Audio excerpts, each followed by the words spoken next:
وادی نخلا میں چند روز گزار کر رسول اللہ صلی اللہ علیہ وسلم مکہ روانہ ہوئے۔ آپ کو اللہ کی طرف سے فراخی کی امید تھی اور قریش کی طرف سے شر کا اندیشہ بھی، اسی لیے آپ صلی اللہ علیہ وسلم نے احتیاط پسند کی۔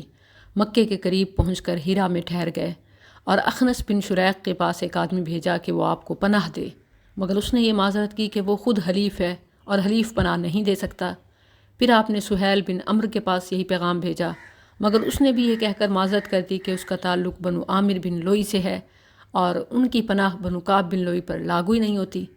اب آپ نے مطعم بن عدی کے پاس پیغام بھیجا۔ مطعم کا دادا نوفل بن عبد مناف نبی صلی اللہ علیہ وسلم کے جد اعلیٰ ہاشم بن عبد مناف کا بھائی تھا اور عبد مناف قبیلہ قریش کی سب سے معزز شاخ تھی۔ مطعم نے جواباً ہاں کہی اور خود اس نے اور اس کے بیٹوں نے ہتھیار کے حصار میں رسول اللہ صلی اللہ علیہ وسلم کو بلوایا۔ آپ تشریف لائے اور مسجد حرام میں داخل ہو کر پہلے خانہ کعبہ کا طواف کیا اور 2 رکعت نماز پڑھی، پھر اپنے گھر تشریف لے گئے۔ اس دوران مطعم بن عدی اور اس کی اولاد نے مسلح ہو کر رسول اللہ صلی اللہ علیہ وسلم کو اپنے گھیرے میں لیے رکھا، اور مطعم نے قریش میں اعلان کیا کہ اس نے محمد صلی اللہ علیہ وسلم کو پناہ دے رکھی ہے، اور قریش نے اس کی اس پناہ کو منظور کیا۔ رسول اللہ صلی اللہ علیہ وسلم کو مکہ میں پناہ ملنے کے بعد مشرکین نے اپنا پینترا بدلا، آپ کے پاس آ کر مختلف نشانیاں طلب کرتے تاکہ ان کے مطالبات پورے نہ ہونے پر وہ کسی طرح آپ کو جھوٹا ثابت کر سکیں۔ کبھی کہتے صفا پہاڑ کو سونے کا بنا کے دکھا دیں پھر ایمان لائیں گے، کبھی کہتے پہاڑوں کو اپنے ساتھ چلا کے دکھا دیں، کبھی کہتے کہ ہمارے پہاڑی علاقے کو آپ ہموار زمین میں تبدیل کر دیں، اس میں نہریں جاری کر دیں، یا جو ہمارے آباء و اجداد گزر چکے ہیں انہیں زندہ کر کے دکھا دیں، اور وہ شہادت دیں کہ آپ رسول ہیں۔ اللہ عز و جل نے ان کے اعتراضات، مطالبات قرآن میں نقل بھی کیے اور ان کے جوابات بھی دیے، جیسے وَقَالُوا لَن نُؤْمِنَ لَكَ حَتَّى تَفْجُرَ لَنَا مِنَ الْأَرْضِ يَنبُوعًا أَوْ تَكُونَ لَكَ جَنَّةٌ مِّن نَخِيلٍ وَعِنَبٍ فَتُفَجِّرَ الْأَنْهَارَ خِلَالَهَا تَفْجِيرًا أَوْ تُسْقِطَ السَّمَاءَ كَمَا زَعَمْتَ عَلَيْنَا كِسَفًا أَوْ تَأْتِيَ بِاللَّهِ وَالْمَلَائِكَةِ قَبِيلًا أَوْ يَكُونَ لَكَ بَيْتٌ مِّن زُخْرُفٍ أَوْ تَرْقَىٰ فِي السَّمَاءِ وَلَن نُّؤْمِنَ لِرُقِيِّكَ حَتَّىٰ تُنَزِّلَ عَلَيْنَا كِتَابًا نَقْرَؤُهُ۔ انہوں نے کہا ہم آپ پر ہرگز ایمان نہ لائیں گے یہاں تک کہ آپ ہمارے لیے زمین سے چشمہ جاری کر دیں، یا آپ کے لیے کھجور اور انگور کا باغ ہو جس کے درمیان آپ نہریں بہا دیں، یا جیسا آپ کہتے ہیں ہمارے اوپر آسمان ٹکڑے ٹکڑے کر کے گرا دیں، یا اللہ اور فرشتے ہمارے سامنے حاضر ہو جائیں، یا آپ کے لیے سونے کا گھر ہو، یا آسمان پر چڑھ جائیں اور ہم آپ کے چڑھنے کو بھی تسلیم نہیں کریں گے یہاں تک کہ آپ ہم پر ایک کتاب اتاریں جسے ہم پڑھیں۔ اور ساتھ انہوں نے قسمیں بھی اٹھائیں، وَأَقْسَمُوا بِاللَّهِ جَهْدَ أَيْمَانِهِمْ، انہوں نے اپنی بھرپور قسموں کے ساتھ اللہ کی یہ قسم کھائی کہ اگر ان کے پاس کوئی نشانی آ گئی تو وہ ضرور ایمان لائیں گے۔ نبی صلی اللہ علیہ وسلم نے اللہ سے دعا کی کہ یہ جو طلب کر رہے ہیں وہ دکھا دے۔ آپ کو امید تھی کہ یہ لوگ مسلمان ہو جائیں گے۔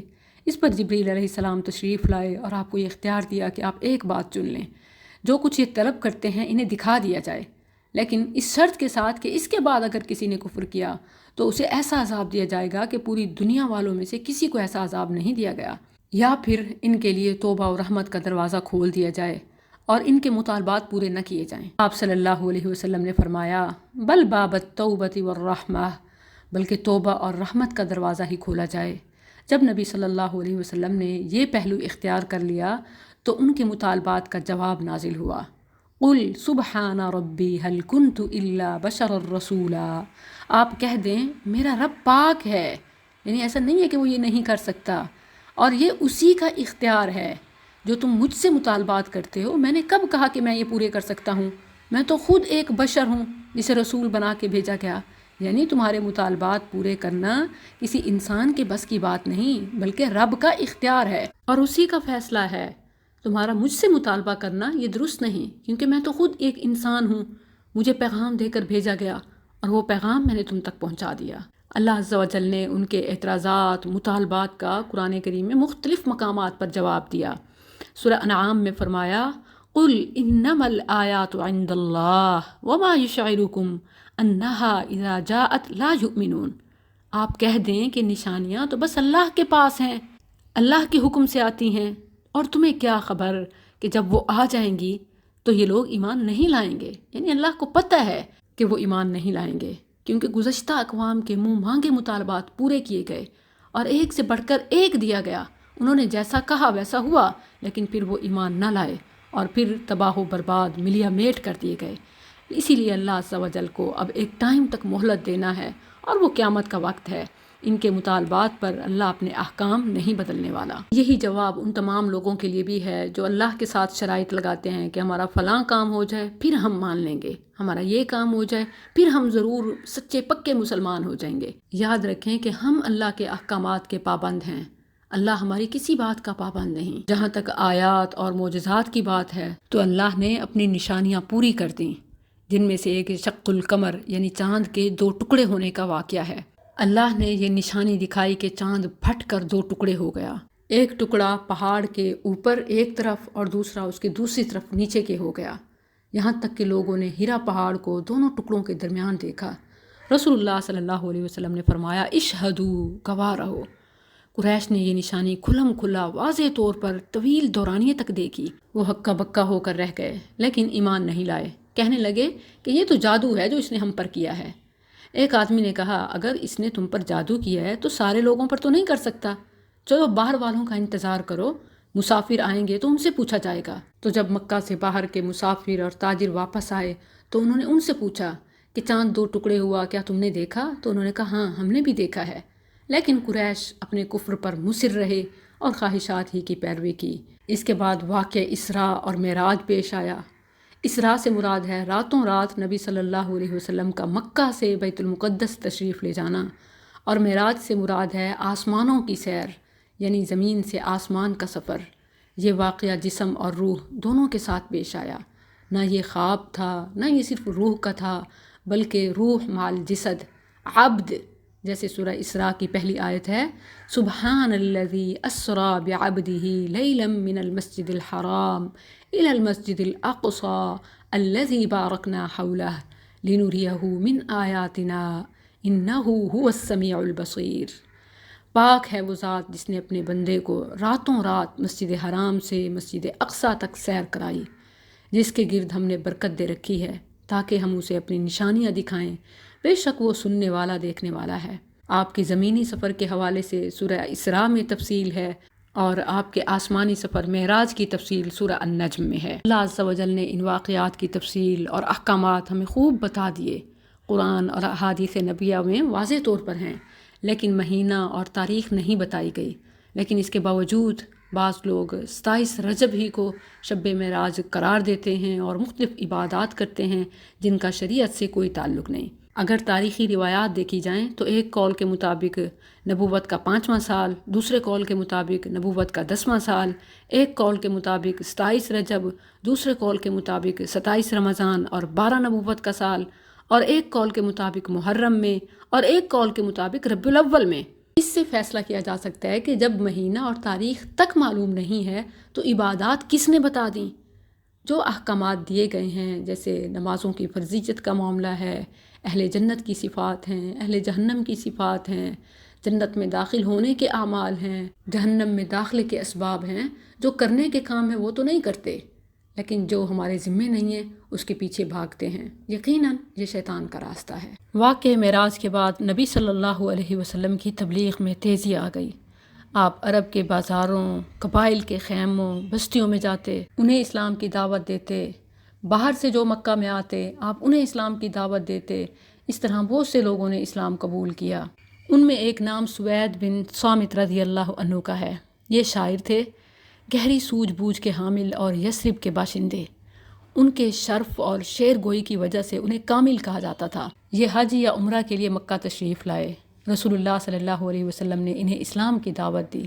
انہوں نے آپ پر حکمت لقمان پیش کی، آپ نے ان پر قرآن پیش کیا اور وہ مسلمان ہو گئے۔ کہنے لگے یہ بہترین قول ہے، کیونکہ وہ جو پرانی حکمت کی باتیں آ رہی تھیں ان میں کچھ ٹھیک اور کچھ غلط تھیں، لیکن اس کے مقابلے میں جب رسول اللہ صلی اللہ علیہ وسلم نے قرآن پیش کیا تو وہ جو حکمت کے ساتھ کچھ وابستہ تھے انہیں فوراً ہی سمجھ آ گیا کہ کیا بالکل صحیح اور کیا مکس ہے۔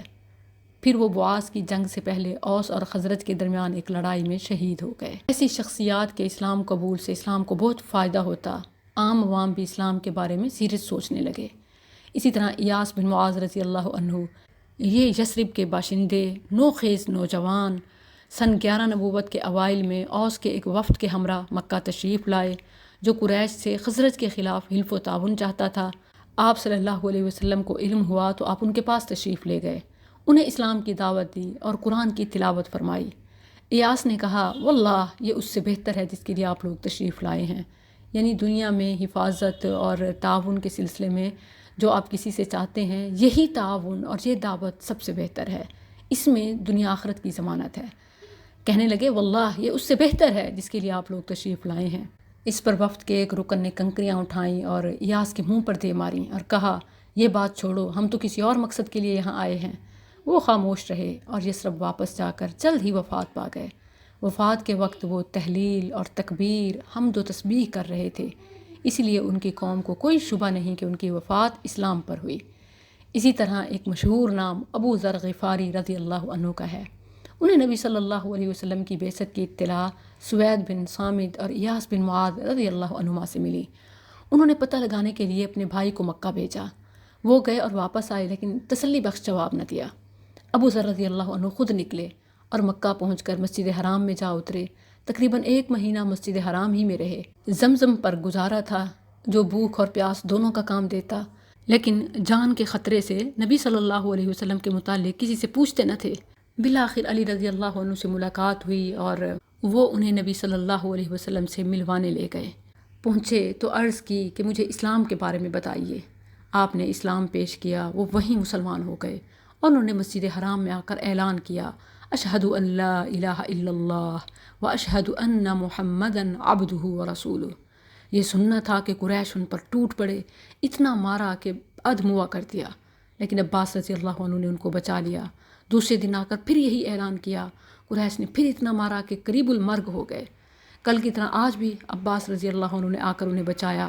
اس کے بعد ابو ذر رضی اللہ عنہ اپنی قوم بنو غفار میں واپس گئے۔ پھر جب نبی صلی اللہ علیہ وسلم نے ہجرت فرمائی تو وہ بھی مدینہ ہجرت کر آئے۔ ایک اور نام جس نے اس عرصے میں اسلام قبول کیا وہ طفیل بن عمرو الدوسی رضی اللہ عنہ ہیں۔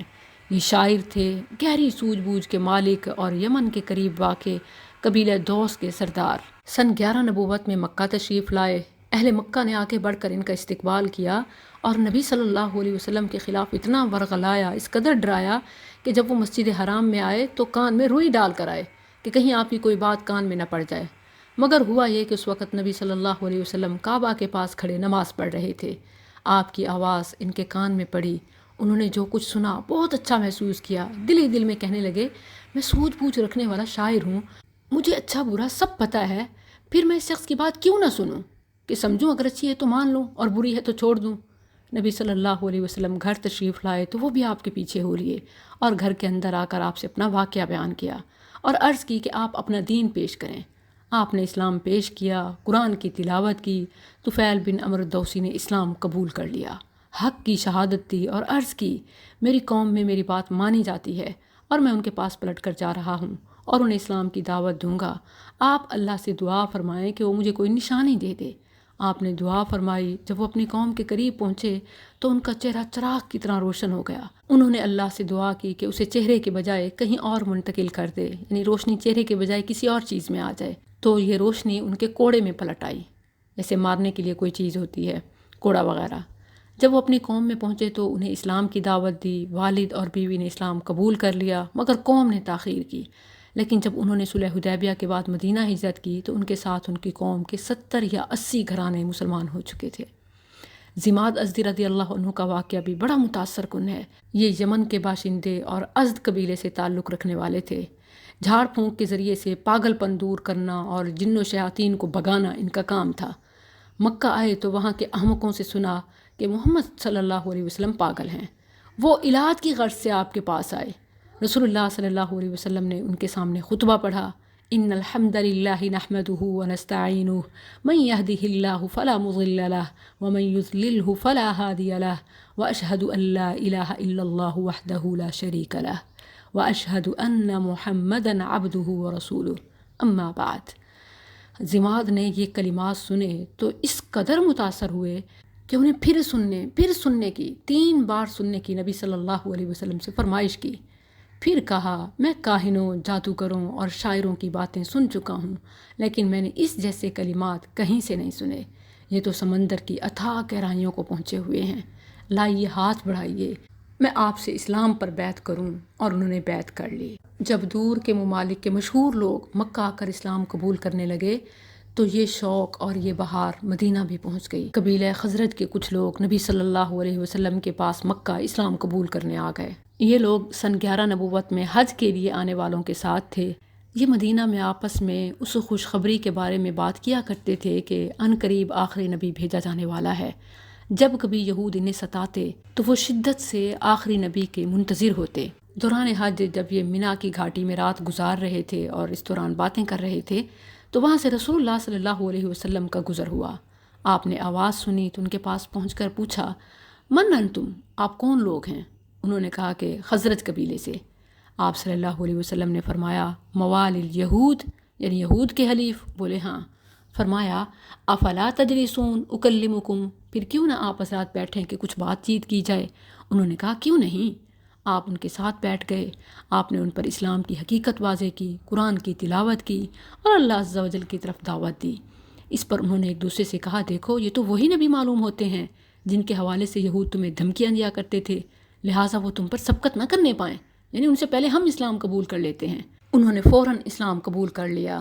پھر مدینہ کے حالات اور اپنی قوم کا حال بتایا اور وعدہ کیا کہ وہ اس دین کی دعوت انہیں دیں گے اور آئندہ حج میں آپ سے پھر ملاقات کریں گے۔ وعدے کے مطابق اگلے سال سن 12 نبوت کے موسم حج میں 12 آدمی حاضر ہوئے، اس بار 10 خزرج سے اور 2 اوس سے۔ خزرج کے لوگوں میں وہ لوگ بھی تھے جو پچھلے سال آپ سے ملاقات کر چکے تھے۔ یہ لوگ منی کی گھاٹی میں رسول اللہ صلی اللہ علیہ وسلم کے ساتھ جمع ہوئے۔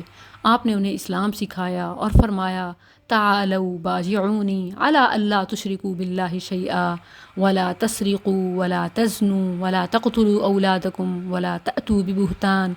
یہ وہی بیعت ہے جو سورہ ممتحنہ کے آخر میں آئی ہے۔ نبی صلی اللہ علیہ وسلم نے ان سے کہا کہ آؤ مجھ سے اس بات پر بیعت کرو کہ اللہ کے ساتھ کسی چیز کو شریک نہ کرو گے، چوری نہ کرو گے، زنا نہ کرو گے، اپنی اولاد کو قتل نہ کرو گے، من گھڑت بہتان نہ لگاؤ گے اور کسی بھلی بات میں میری نافرمانی نہ کرو گے۔ اب جس شخص نے یہ ساری باتیں پوری کیں تو اس کا اجر اللہ کے پاس ہے، اور جو شخص ان میں سے کسی چیز کا ارتکاب کر بیٹھا اور اس دنیا میں ہی اس کی سزا دے دی گئی تو یہ اس کے لیے کفارہ ہے، اور جو شخص ان میں سے کسی چیز کا ارتکاب کر بیٹھا اور اللہ نے اس پر پردہ ڈال دیا تو اس کا معاملہ اللہ کے حوالے ہے، چاہے تو سزا دے اور چاہے تو معاف کر دے۔ اس پر ان لوگوں نے آپ سے بیعت کی۔ یاد رہے کہ یہی بیعت ہر مسلمان کی نبی صلی اللہ علیہ وسلم سے ہے۔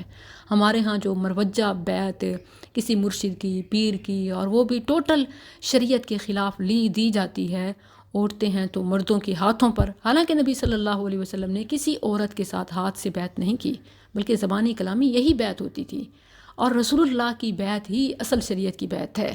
قیامت تک کسی اور کی بیعت جائز نہیں۔ اسے پہلی بیعت عقبہ کہا جاتا ہے، بیعت عقبہ اولا۔ بیعت عقبہ ثانیہ اگلے سال یعنی 13 نبوت میں دوبارہ حج کے موسم میں ہوئی۔ نبی صلی اللہ علیہ وسلم نے ان کے ساتھ واپس مدینہ مصعب بن عمیر رضی اللہ عنہ کو بھیجا۔ یہ خوبصورت، نوجوان، مالدار شخص تھے۔ انہیں اسلام کا پہلا سفیر کہا جاتا ہے۔ نبی صلی اللہ علیہ وسلم نے انہیں مدینہ میں وادی